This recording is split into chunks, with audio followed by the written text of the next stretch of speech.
Alors mes vidéos font 5 minutes maximum et l'idée c'est pas d'en faire des sets d'une trentaine de vidéos. Donc évidemment que je vais pas pouvoir rentrer dans les détails de toutes les options possibles, mais je vais vous montrer, je vous en ai montré deux qui peuvent être utiles quand vous manipulez des datasets.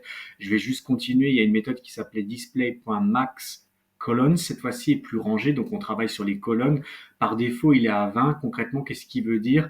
Eh ben, si vous avez plus de 20 colonnes, alors c'est pas le cas ici puisque j'en ai 14, donc je vais pas pouvoir montrer, mais si on avait plus de 20 colonnes, eh ben, dans ce cas-là, il va me tronquer de la même manière qu'il tronque les rangées. Vous pouvez paramétrer ça si vous voulez afficher toutes les colonnes. Si, admettons, je sais pas, vous avez un dataset de 22 colonnes et il va vous tronquer, en fait. Si vous voulez pas qu'il vous tronque, eh ben, vous changez l'option et vous mettez 22 et puis il vous mettra toutes les colonnes. Donc, c'était celui-ci. Qu'est-ce qu'on avait d'autre? Ça peut être pas mal aussi. C'est l'option ici qui vous dit la largeur de la colonne de base, elle est à 50. Donc des fois, il va vous tronquer le nom de vos colonnes parce qu'il va maximum à 50. Si vous voyez que vos noms sont tronqués, vous pouvez aussi changer si ça vous gêne et changer cette valeur de 50 et la mettre à plus. Qu'est-ce qui me met le max info colonne. Il y en a tellement que je vais pas forcément pouvoir toutes vous les expliquer. Ça, je vous l'avais déjà montré. Ça, je vous l'avais déjà montré. Je pense que de toute façon, vous avez un petit peu compris l'idée. Donc ça, c'est pour la partie display. Hein. Donc display, c'est tout ce qui est lié à l'affichage. Vous aviez aussi une option, des options qui commencent par styler. On va juste faire un tour et puis on aura fini avec ça. Donc vous pouvez changer le format de plein de choses. Vous voyez un petit peu.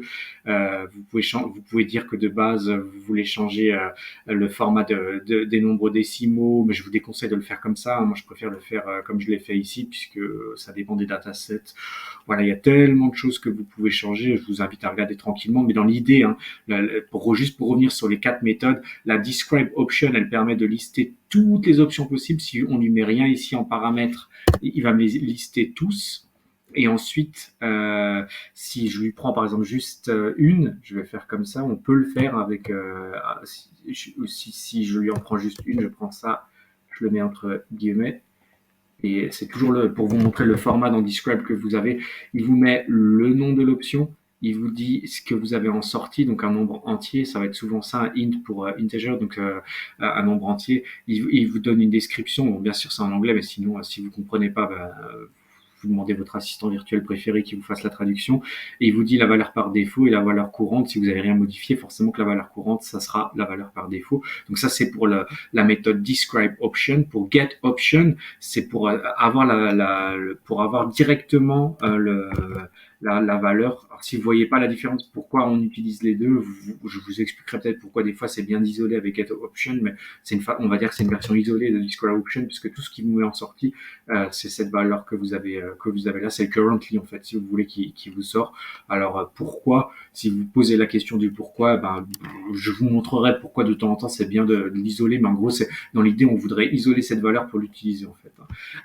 Pour le set option, c'est celle qui va vous intéresser le plus, c'est pour faire un setting et donc là en gros vous prenez votre option. Ce que je vous conseille, il y a d'autres manières de faire, mais là ce que je vous conseille de faire c'est vraiment de mettre tout le nom de votre option et de lui mettre, donc là j'en ai deux, donc je vais les enlever, et de lui mettre sa valeur. Donc là, il était à 3, ben, vous le mettez par exemple à 5, je ne sais même pas à quoi ça correspond, mais on s'en fiche. Et c'est toujours comme ça, et après vous pouvez en mettre une nouvelle ici, suivi de sa valeur. Donc c'est un peu bizarre, hein, mais c'est nom de l'option, suivi de sa valeur, nom de l'option, suivi de sa valeur, avec chaque fois des virgules entre. C'est un schéma qui est un peu spécifique, mais c'est comme ça que ça a été décidé sous Pandas.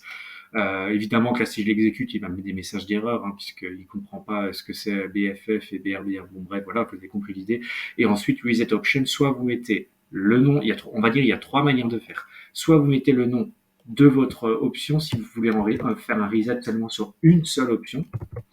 Si vous voulez faire une reset sur toute une catégorie d'options, vous mettez le préfixe. Donc, en l'occurrence, si vous voulez faire un reset sur tout ce qui concerne le display, à ce moment-là, vous mettez juste display. Et si vous voulez faire un reset de tout ce qui avait été mis en amont, là, je l'ai fait une fois, mais vous pouvez le faire en plusieurs fois. On imagine que vous avez fait ça depuis longtemps sur votre Jupyter Notebook et que maintenant vous êtes arrivé au bout. Et ben, vous pouvez revenir et puis alors vous faites all et c'est le mot-clé pour dire que vous faites un reset de tous les paramètres.